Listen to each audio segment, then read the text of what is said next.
Very good morning to all of you. Myself Vikram, your accountancy teacher from Suraj school Kosli. स्वागत करता हूँ आज एक बेहतरीन क्लास के अंदर। और आज क्लास में हम लोग डिस्कस करने वाले हैं डबल कॉलम कैश बुक की कुछ इंपॉर्टेंट ट्रांजैक्शंस पर। और साथ ही साथ मैंने आप लोगों से इसका एक फॉर्मेट डिस्कस किया था। ये फॉर्मेट हम लोग डिस्कस कर चुके थे। होप्सो कि आपको इसके फॉर्मेट में टोटल जो कॉलम है वो पता लग गए होंगे। Date, particular, voucher number, ledger folio, cash column, bank column. Same column हम कट कॉपी पेस्ट कर देंगे। Date, particular, voucher number, ledger folio, cash, bank. ये चीजें हम यहाँ पर डिस्कस कर चुके थे। आइए इस फॉर्मेट को हमने यहाँ पर भी एक बार देख लिया था कि किस तरीके से फॉर्मेट बनाया जाता है, जिसमें date, particular, voucher number, ledger folio, cash, bank, और date, particular, voucher number, ledger folio, cash, bank. इसमें कुछ ट्रांजेक्शन तो मैंने आप लोगों के साथ डिस्कस कर दी थी। उसके बाद मैं कुछ और इंपॉर्टेंट ट्रांजेक्शन आप लोगों के साथ डिस्कस करता हूँ। जैसे कि स्टार्ट करते हैं पहले receipt of cheque and bank draft से। Receipt of cheque and bank draft, लीजिए। Receipt of cheque and bank draft, यहां से हम शुरुआत करते हैं। देखिए, जब भी आपको कोई चेक मिले या बैंक ड्राफ्ट मिले, इवन तो मैं थोड़ा सा बस यहाँ पर ये ब्रीफ कर दूं कि जर्नल का जब हमने चैप्टर किया था, जर्नल एंट्रीज चैप्टर नंबर 9 जब हमने डिस्कस किया था, तो वहां पर हमने बैंकिंग ट्रांजेक्शन्स पढ़ी थी सारी की सारी। और मैंने बहुत बखूबी बोर्ड पर आप लोगों को समझाई भी थी कैसे इन एंट्रीज को हम लोग रिकॉर्ड करते हैं। तो उसी में हम एक बार दोबारा से फिर देख लेते हैं ताकि वो रिवाइज भी हो जाए और कैश बुक बनाने में भी हमें दिक्कत ना आए।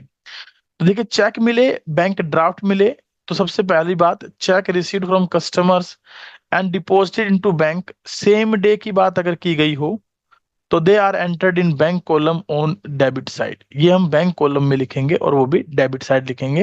यानी जो कैश बुक का फॉर्मेट होता है हमारा, उसका जो डेबिट साइड होती है, उसमें दो कॉलम हमने अमाउंट के बनाए थे, एक कैश का और एक बैंक का। तो यहाँ लिखा जाएगा टू, जिससे वो चेक मिला, कस्टमर का नाम, और बैंक में ये पैसा आ जाएगा अगर सेम डे में जमा कराएं तो। लेकिन अगर ये सेम डे में जमा ना हो, not deposited into bank on the same day, then we will pass the journal entries. तब हम इसकी जर्नल एंट्रीज पास करेंगे। और जर्नल एंट्री कहाँ पास होंगी? जर्नल प्रॉपर में। जर्नल प्रॉपर में हम इसकी जर्नल एंट्री पास करेंगे। और क्या एंट्री पास होंगी? चेक इन हैंड के नाम से टू, जिससे हमें चेक मिल रहा है। Cheque in hand account debit to, जिससे हमें चेक मिल रहा है, यानी कि जो कि कस्टमर है हमारा जो हमें चेक देने वाला है, तो उसका नाम यहाँ पर आ जाएगा। तो इस तरीके से हम इसकी हम जो क्या है जनरल एंट्री पास करके चलेंगे, ट्रांजेक्शन को रिकॉर्ड करके चलेंगे। आइए नेक्स्ट ट्रांजेक्शन पर चलते हैं। देखिए, इसने कहा कि अगर ये चेक आप next day when this cheque is deposited into bank on next day, और आने वाले 5 से 7, 10, 15 जितने दिन में भी आप ये चेक बैंक में जमा कराते हैं, तो उस कंडीशन में हम कैश बुक में इसकी एंट्री करेंगे इन बैंक कॉलम डेबिट साइड। क्या लिखेंगे? टू चेक इन हैंड, क्योंकि इसकी जनरल एंट्री जो बनेगी वो कुछ इस तरीके से बनेगी। बैंक में पैसा बढ़ेगा तो बैंक अकाउंट डेबिट हो जाएगा, और टू चेक इन हैंड, क्योंकि हम अब चेक जमा करवा रहे हैं, तो जो चेक हमने रिसीव किया था उसकी एंट्री चेक इन हैंड से की थी, तो वो डेबिट हुआ था, तो अब उसको क्रेडिट करके हमें खत्म भी करना है, because there is debit is equal to credit and double entry system. ये हमारा डबल एंट्री सिस्टम है, इसलिए हमें ऐसा करना पड़ता है। आइए, on 15 Feb 2023 cheque received from Gurpreet rupees 25,000। This cheque was deposited into bank on 20th Feb। 20 Feb को मिला और 15 Feb को मिला, और 20 Feb को मैं जमा करवा रहा हूँ। तो एंट्री किस नाम से हो जाएगी 15 Feb की? Cheque in hand account debit to Gurpreet 25,000। और 20 फरवरी को हम कैश बुक में कैसे लिखेंगे वो भी देख लीजिए। कैश बुक में लिखेंगे टू चेक इन हैंड 25,000 रुपए बैंक कॉलम में, क्योंकि बैंक का बैलेंस हमारा इससे इंक्रीज होगा। चलिए नेक्स्ट है, इन दिस क्वेश्चन, अगर मान लीजिए इस क्वेश्चन के अंदर sometimes there is no information as to deposit date of the cheque, कई बार चेक के डिपॉजिट डेट की कोई इंफॉर्मेशन नहीं होती, तो इन सच केस, तो ऐसे केस में it will be assumed that cheque has been deposited into bank on the same day. आप ऐसा मान लेंगे, अज्यूम्ड मतलब मान लेंगे कि आपने चेक को सेम डे में जमा करवा दिया। सेम डे में जमा करवा दिया तो सीधी सी बात है, उसकी हमने पहले सबसे पहले एंट्री देखी थी सेम डे में जमा करवाने की, कि बैंक कॉलम में लिखेंगे टू कस्टमर के नाम से, टू कस्टमर के नाम से, जिससे हमें ये चेक मिला है। ठीक है, अब आइए इलिस्ट्रेशन ट्रांजेक्शन नंबर 5 पर, payment by cheque. Payment by cheque में अगर बात करें, as soon as we issue a cheque to someone it will be immediately recorded on the credit side in the bank column so that we may be acquainted of the true balance at the bank। हम ये मानते हैं कि अगर हम check issue कर देंगे ना, तो इमीडिएटली उसकी क्या हो जाएगी, पेमेंट हो जाएगी। इमीडिएटली क्या हो जाएगी, उसकी पेमेंट हो जाएगी, और इमीडिएटली पेमेंट हो जाएगी तो हम उसको क्रेडिट साइड में बाय, जिसको भी चेक दे रहे हैं, हम जनरली सप्लायर को चेक देते हैं जिसकी हमें पेमेंट करनी है, जनरली हम रेंट पेड करते हैं चेक से, जनरली हम सैलरी पेड करते हैं चेक से, जनरली हम परचेजेस करते हैं चेक से। तो by salary, by supplier, by purchases, इस तरीके की ट्रांजेक्शन क्रेडिट साइड में और अमाउंट बैंक कॉलम के अंदर लिखी जाएगी।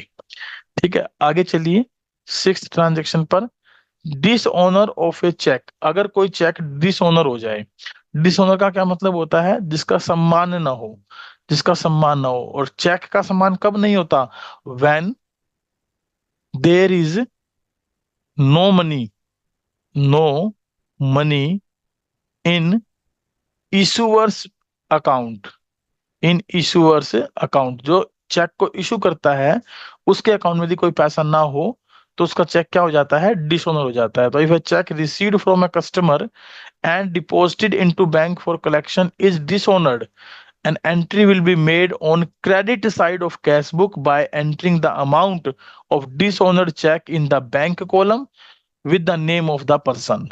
यानी कि मान लीजिए मुझे ए से एक चेक मिला था, तो मैंने उसकी एंट्री कर दी होगी, और चेक को हमने बैंक में जमा करवा दिया होगा, और बैंक में जमा करवाया होगा तो एंट्री आई होगी bank account debit to as capital account.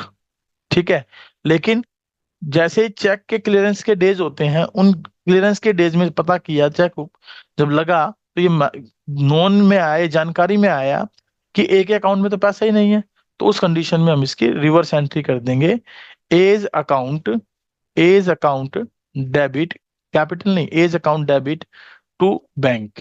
तो उस कंडीशन में बैंक के कॉलम में बाय ए लिखकर हम इस डिसऑनर चेक की एंट्री कर देंगे।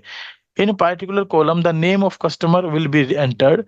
And for example, a check of 20,000 received from Ram Kumar is dishonored, and it will be recorded on the credit side as writing by Ram Kumar, क्योंकि राम कुमार को check हम वापस कर देंगे, and amount will be entered in the bank column.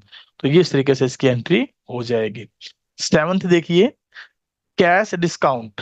Cash discount यदि हो तो in the cash book having cash and bank column only, क्योंकि डबल कॉलम में हम कैश और बैंक का ही कॉलम मेंटेन कर रहे हैं, तो जो अमाउंट ऑफ डिस्काउंट जो हम रिकॉर्ड करेंगे वो कहाँ रिकॉर्ड करेंगे, जर्नल प्रॉपर में, क्योंकि ये जनरल प्रॉपर का पार्ट बन जाएगा, क्योंकि कैश में तो होता नहीं है।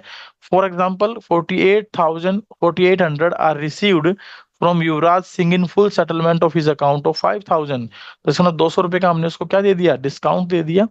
Will be recorded in journal as follows, कैसे लिखा जाएगा, discount allowed account debit to Yuvraj, और 4800 रुपए की एंट्री हम बैंक में कर देंगे, बैंक के डेबिट साइड में, क्योंकि हम रिसीव कर रहे हैं, डेबिट साइड में हम कर देंगे क्या लिखकर, टू युवराज, और 4800 रुपये बैंक कॉलम में हमारे पास लिखे जाएंगे। चलिए आगे चलते हैं, नेक्स्ट है हमारे पास ट्रांजेक्शन नंबर,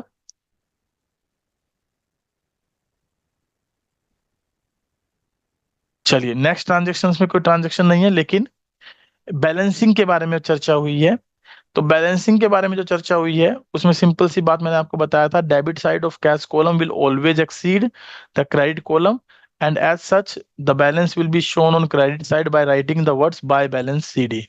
देखिए, कैश कॉलम में, कैश कॉलम में कोई डाउट मत रखिएगा, आंख बंद करके आप कैश के डेबिट साइड का जोड़ सबसे पहले करेंगे और फिर क्रेडिट साइड का जोड़ कर लेंगे, और डेबिट साइड हमेशा क्रेडिट से ज्यादा होगी। तो जब भी बैलेंस घटाया जाएगा तो आप सिंपल लिखेंगे by balance carry down credit side में।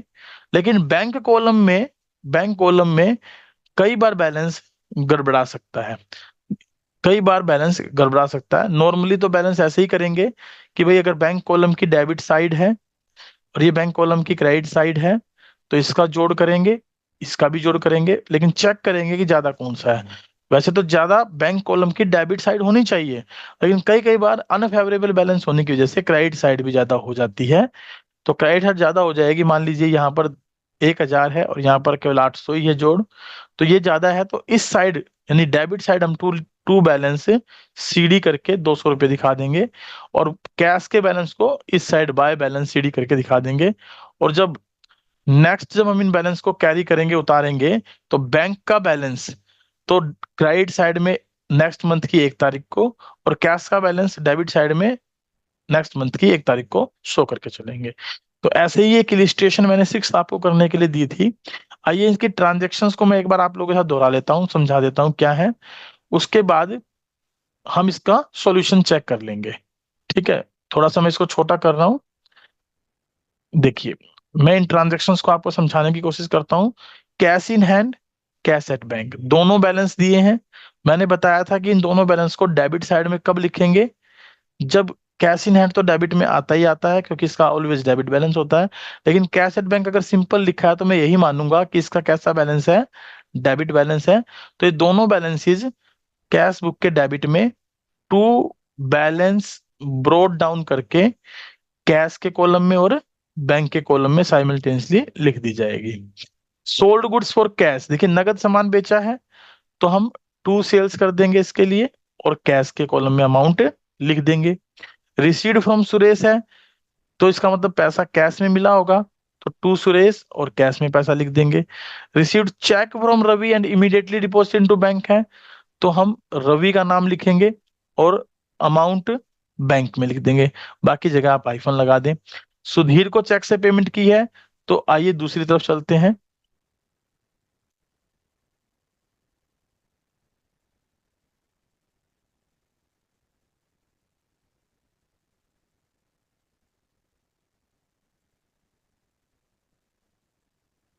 ये लीजिए, मैं थोड़ा सा यहाँ कर देता हूँ।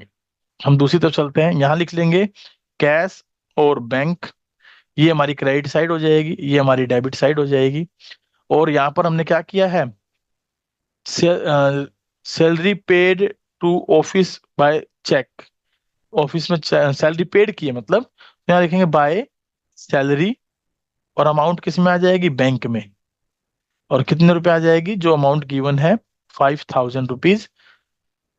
अच्छा, एक बीच में सेवंथ रह गई थी, 7600 रुपये सैलरी के, और सुधीर की भी पेमेंट इधर ही आएगी, तो बाय सुधीर, और अमाउंट आ जाएगी कितने रुपए, 5,000 रुपये।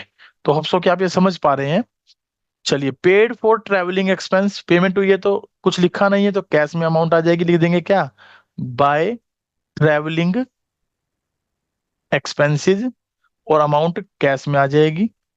फिर यहाँ आ जाएगा कैश परचेजेज, तो बाय परचेजेज हम यहाँ लिख देंगे बाय परचेजेज, और अमाउंट कैश में आ जाएगी।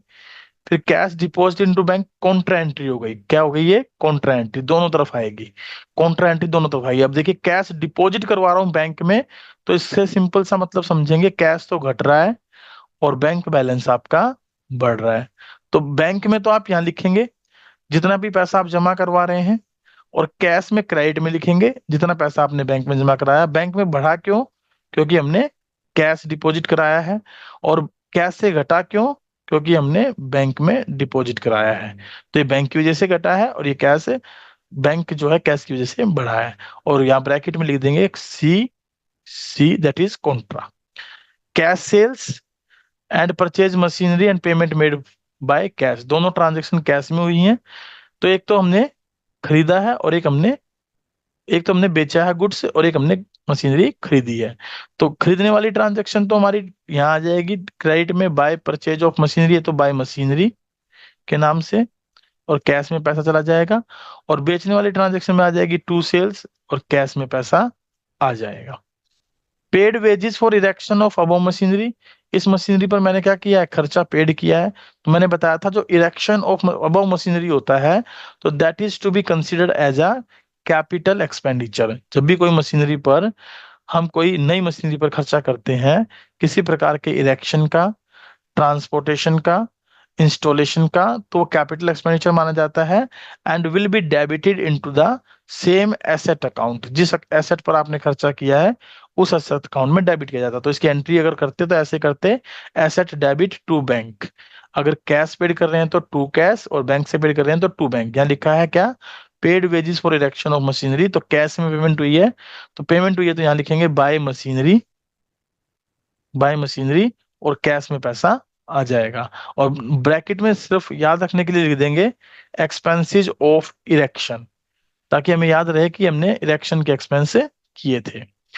फिर आगे है, received a cheque from Anil and deposited into bank, bank में जमा कराया सेम डे में, तो बैंक में पैसा बढ़ जाएगा, टू अनिल के नाम से हम एंट्री पास कर देंगे।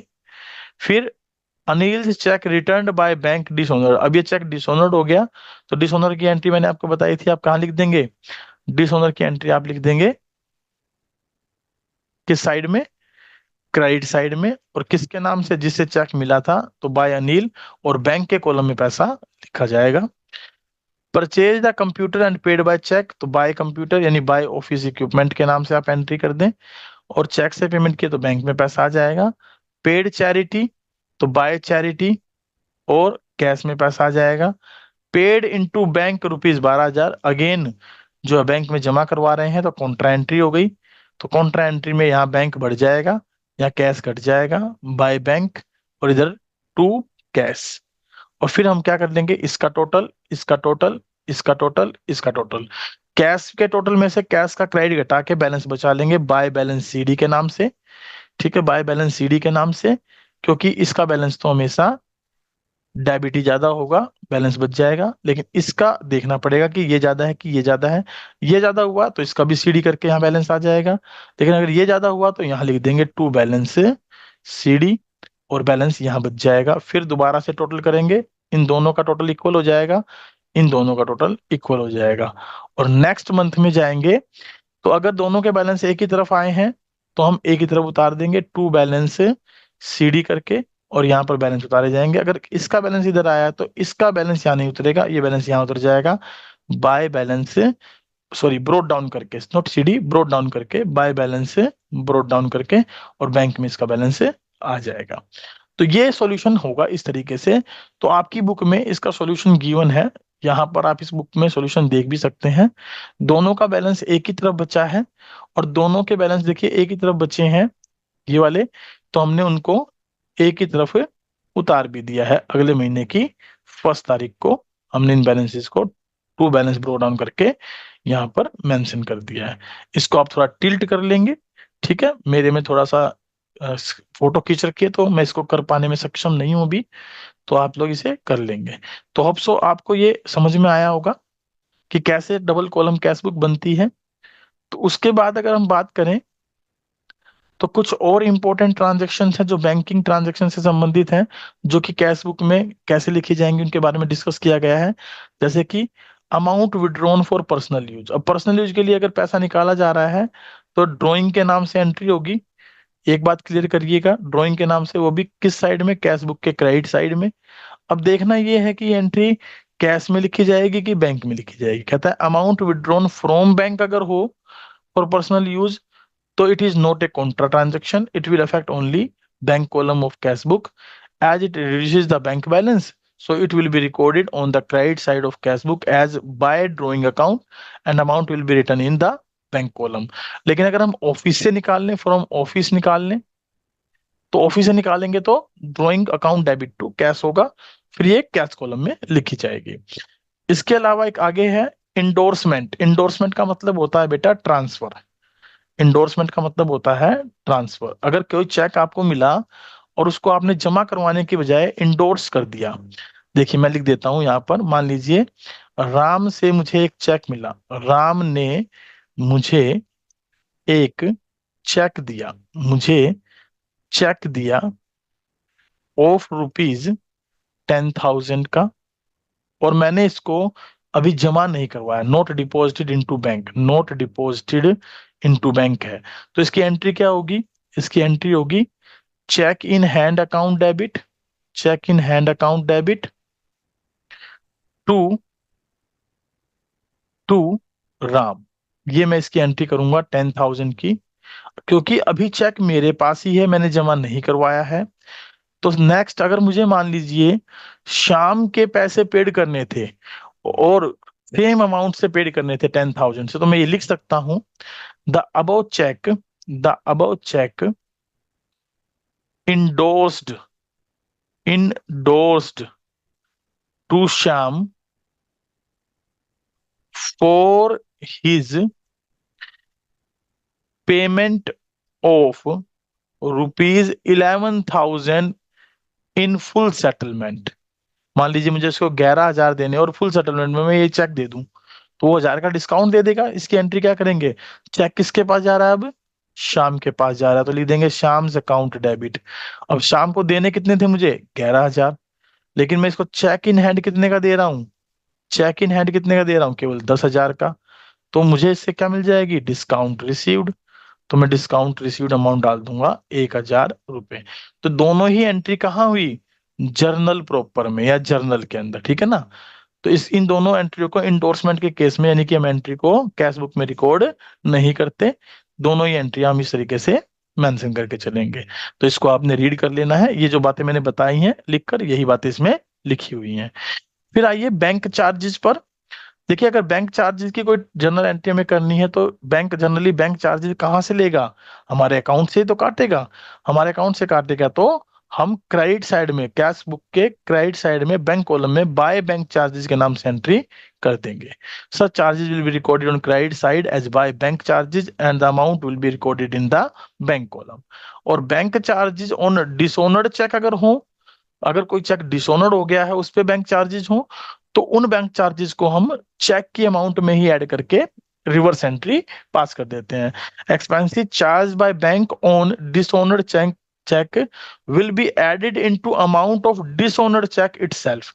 और फिर हम एंट्री वही लिखते हैं जैसे हमने ऊपर केस में लिखी, बाय जिस व्यक्ति का नाम जिसे चेक मिला था, और जो यहाँ बैंक में जो अमाउंट लिखेंगे उसमें चेक की अमाउंट प्लस बैंक चार्जेस की अमाउंट दोनों जोड़कर दिखाई जाएंगी। Amount directly deposited by customer, अगर एक कस्टमर डायरेक्टली मेरे अकाउंट में पैसा जमा करवा दे तो मेरा बैंक बैलेंस क्या होगा? बढ़ेगा। और बढ़ेगा कब? जब मैं डेबिट साइड में एंट्री करूंगा, क्या लिखकर? टू कस्टमर अकाउंट, और बैंक कॉलम में पैसा मेंशन कर दूंगा, क्योंकि सीधा बैंक बैलेंस बढ़ा है। ऐसे ही बैंक मुझे इंटरेस्ट अलाउड कर दे, तो मैं उसकी एंट्री क्या लिखूंगा? टू इंटरेस्ट, टू इंटरेस्ट, और बैंक कॉलम में पैसा लिख दूंगा। अगर बैंक मेरे से ब्याज चार्ज कर ले, तो मैं एंट्री क्या करूंगा? बाय इंटरेस्ट, क्योंकि मेरी पेमेंट हो रही है और बैंक कॉलम से पैसा मेरा क्या हो जाएगा? माइनस हो जाएगा। तो ये कुछ इंपॉर्टेंट ट्रांजेक्शन और थी। आइए सेकंड पेज पर चेक करते हैं, कोई ट्रांजेक्शन तो नहीं है? नहीं है। यहाँ पर एक इलिस्ट्रेशन दी गई है, इलिस्ट्रेशन नंबर 7, और इसमें भी हमें क्या बनानी है? टू कॉलम कैश बुक बनानी है with cash and bank column of Messrs Sunita. ठीक है, मिस मिस सुनीता है, नॉट मैसर्स, मिस सुनीता। तो मिस सुनीता के लिए बनाइएगा। तो दोनों देखिए, कैश इन हैंड का बैलेंस दिया और बैंक ओवरड्राफ्ट दिया है। तो बैंक ओवरड्राफ्ट कैसा बैलेंस होता है बेटा? अनफेवरेबल बैलेंस होता है। कैसा बैलेंस होता है ये? अनफेवरेबल बैलेंस होता है। तो इसको तो हम कहाँ दिखाएंगे? कैश बुक के क्रेडिट साइड में बाय बैलेंस ब्रोट डाउन करके शो करेंगे। और इसको कहाँ दिखाएंगे? कैश इन हैंड को डेबिट साइड में टू बैलेंस ब्रोट डाउन करके शो करेंगे। ठीक है, टू बैलेंस ब्रोट डाउन करके शो करेंगे। Is it clear? चलिए, तो आइए आगे चलते हैं, एक बार इस ट्रांजेक्शन को चेक भी कर लेते हैं, क्या हमने इस ट्रांजेक्शन के बारे में बातें की वो ठीक कर ली। इसके सॉल्यूशन को देखिएगा, ये इसका सॉल्यूशन है। मेरे में स्क्रीन थोड़ी टिल्ट है, तो आप प्लीज अपनी बुक को सीधा करके देखिएगा। यहाँ देखिए लिखा है टू बैलेंस ब्रोट डाउन, ये कैश का बैलेंस है 70,000 रुपए, और यहाँ ब्लैंक छोड़ा गया है। जबकि अनफेवरेबल बैलेंस को लिखा है बाय बैलेंस ब्रोट डाउन, और कैश के कॉलम को ब्लैंक छोड़ा गया है, और इधर 50,000 रुपए लिखे गए हैं। मेन बस यही था। बाकी ट्रांजेक्शन तो हम वैसे ही करेंगे जैसे कि हमने अब तक की है। आइए मैं आपसे डिस्कस कर लेता हूं कौन सी ट्रांजेक्शन को कैसे लिखा जाएगा। गुड्स नगद बेची हैं, तो सीधी सी बात है, पैसा आया है, रिसिप्ट हो गई, और कैश बुक के डेबिट साइड में कैश कॉलम में पैसा लिखा जाएगा। डिपॉजिट कराया है, कॉन्ट्रा एंट्री हो गई, तो बैंक बैलेंस तो बढ़ेगा, कैश बैलेंस से घटेगा। तो बैंक बढ़ेगा, कैश घटेगा, तो बैंक में प्लस कर लीजिए, कैश में माइनस कर दीजिए। कैश में माइनस क्यों हुआ? बाय बैंक से। और बैंक में प्लस क्यों हुआ? टू कैश से। और दोनों के ब्रैकेट में लिख दीजिए C contra entry. Purchase goods from Meena, तो ये कहाँ लिखी जाएगी? जर्नल प्रॉपर में लिखी जाएगी, क्योंकि कैश में नहीं है। Cheque issued to Meena in full settlement, हमने चेक दिया है तो हमें 1200 का डिस्काउंट मिला है, तो 1200 का जो डिस्काउंट मिला है वो तो जर्नल प्रॉपर में आ जाएगा। और 28,800 की एंट्री क्रेडिट साइड में बाय मीना करके बैंक कॉलम में से माइनस कर देंगे। Withdrawn from bank for personal use, तो ड्राइंग है तो बाय ड्राइंग, बैंक से पैसा कम हो जाएगा। Sold goods to Ajay and cheque received from him, हमने गुड्स बेची हैं उधार में, तो पहले उधार में बेचने की एंट्री कर देंगे, और चेक मिला है तो चेक रिसीविंग की एंट्री कर देंगे। ठीक है, या फिर दोनों के लिए एक ही एंट्री लिख देंगे, cheque in hand account debit to sales. इस तरीके से एक एंट्री कर देंगे कंबाइंड, लेकिन कैश बुक में नहीं आएगी। Check received from Ajay deposit into bank, अगले दिन हमने 5 दिन बाद जमा कराया 17 तारीख को, तो ये जमा करवाने की एंट्री हो जाएगी to cheque in hand, bank में बैलेंस बढ़ जाएगा। बैंक चार्जेस हुए हैं तो बाय बैंक चार्जेस बैंक से घट जाएंगे। इंटरेस्ट चार्ज किया तो बाय इंटरेस्ट बैंक से घट जाएंगे। Received cash from Ramesh, cash मिला है तो टू रमेश कैश में इंक्रीज कर देंगे। सुनीता को लाइफ इंश्योरेंस, सुनीता का लाइफ इंश्योरेंस प्रीमियम पेड किया, देखिए अब लाइफ इंश्योरेंस प्रीमियम किसका है? ओनर का। लाइफ इंश्योरेंस प्रीमियम किसका है? ओनर का। मैंने आपको कुछ ट्रांजेक्शन्स लिखवाई थी, याद होंगी, जनरल के चैप्टर में। तो हमने बताया था कि ये सारी ड्राइंग्स में कंसीडर की जाती हैं, तो ये ड्राइंग्स है एक प्रकार की। तो बाय ड्राइंग बैंक से पैसा घट जाएगा, क्रेडिट में बाय ड्राइंग लिखकर बैंक में अमाउंट लिख देंगे। कह रहा deposited into bank entire balance after retaining 5,000 cash in business. ये क्या है, ये समझिए, ये सबसे इंपॉर्टेंट पार्ट आया हमारा, जिसको समझाने में मुझे मजा भी आएगा थोड़ा सा। देखिए यहां पर एक छोटी सी मैं कैश बुक का फॉर्मेट बना रहा हूं, और उसमें सिर्फ और सिर्फ मैं दो ही कॉलम मेंटेन करूंगा, एक कैश का और एक बैंक का। बाकी कॉलम्स में मेंटेन नहीं कर रहा हूं किसी भी तरीके से, सिर्फ कैश का कॉलम बना रहा हूं और बैंक का कॉलम बना रहा हूं। ऐसे ही मैं इधर लेके चल रहा हूं, और इसमें भी दो कॉलम मेंटेन करूंगा, एक कैश का कॉलम बनाऊंगा और एक बैंक का कॉलम बनाऊंगा। ये हो गई क्रेडिट साइड, और ये हो गई हमारी डेबिट साइड। ठीक है, यहां लिख देते हैं पार्टिकुलर्स, यहां लिख देते हैं पार्टिकुलर्स। लास्ट वाली ट्रांजेक्शन को समझाने की कोशिश कर रहा हूं, जो सबसे लास्ट है, उसको आप लोग कैश एंड बैंक कॉलम यहां पर आप मेंशन कर लें। उसको आप सबसे आखिरी में करेंगे, सबसे आखिरी में ही मिलेगी, लेकिन उस ट्रांजेक्शन को करने से पहले आपने एक काम तो कर लिया होगा, ऐसा मेरा मानना है, कि आपने टोटल रिसिप्ट लिख ली होंगी, टोटल रिसिप्ट्स लिख ली होंगी, यानी कैश का टोटल कर लिया होगा, बैंक का टोटल कर लिया होगा। ऐसे ही टोटल पेमेंट्स भी लिख ली होंगी, कैश का टोटल पेमेंट और बैंक का टोटल, इसके अंदर जितनी भी ट्रांजेक्शन थी उन सब की बात कर रहा हूं मैं, जो हमने अभी अभी डिस्कस की वो सारी ट्रांजेक्शन की बात कर रहा हूँ। और ये मैं इनका टोटल कर रहा हूँ, ये मैंने इनका टोटल कर लिया दोनों साइड का। मैंने ऐसे ही तो बताया, दोनों साइड का टोटल कर लो पहले, फिर आप चेक करो कि कैश का बैलेंस तो हमेशा ज्यादा ही होता है, बैंक का बैलेंस भी इस बार हो सकता है ज्यादा हो, लेकिन ओवरड्राफ्ट था तो हो सकता है क्रेडिट साइड ही ज्यादा हो। तो मैं एक बैलेंस लिख लेता हूँ, अज्यूमिंग बैलेंस लिख लेता हूँ।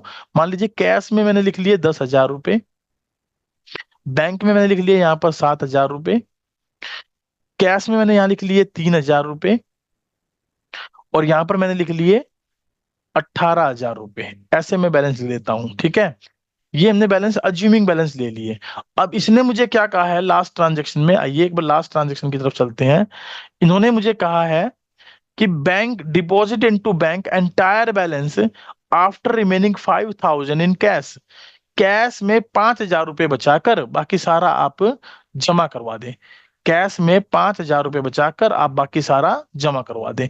तो यहाँ पर एक वर्किंग नोट बनेगा, वर्किंग नोट बनेगा, वर्किंग नोट में आप लिखिए कैश का डेबिट कितना है?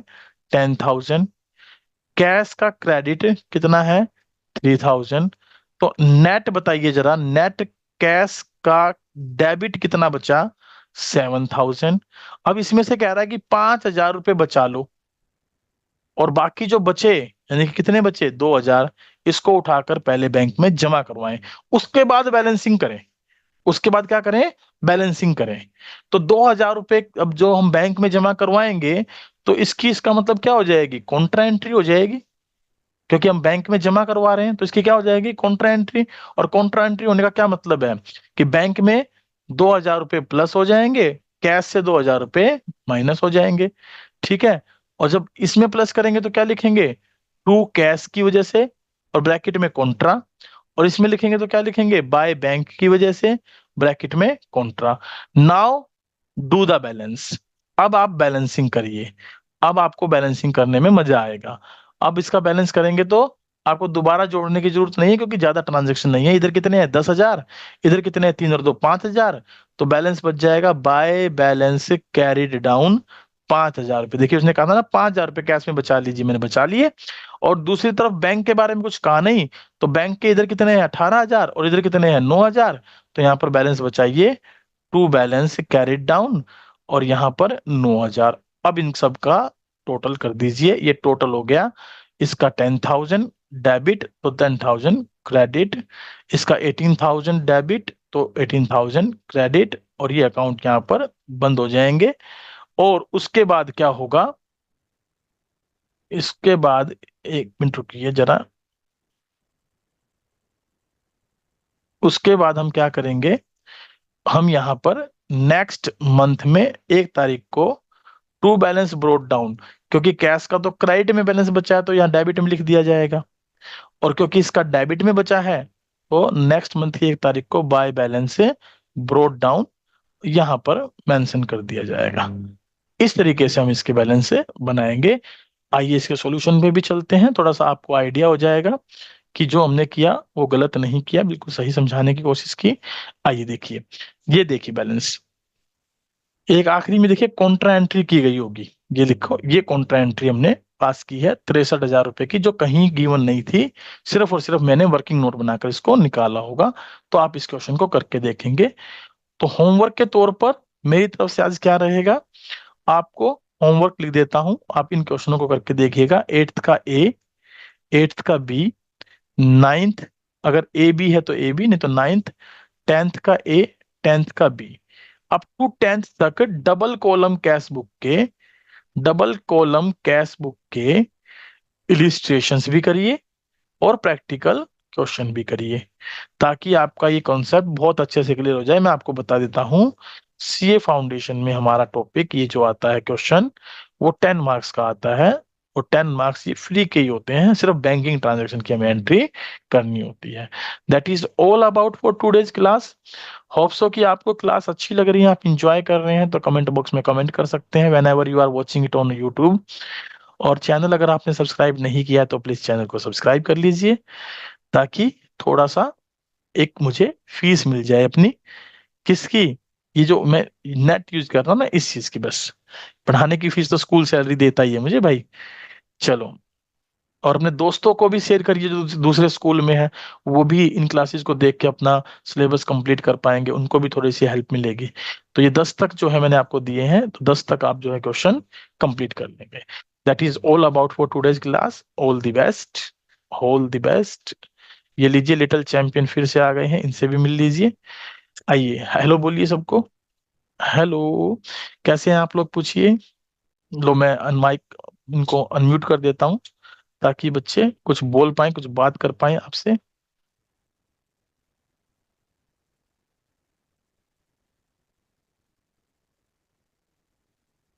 चलिए, करिए बात इनसे, क्या कहना चाहते हैं आप।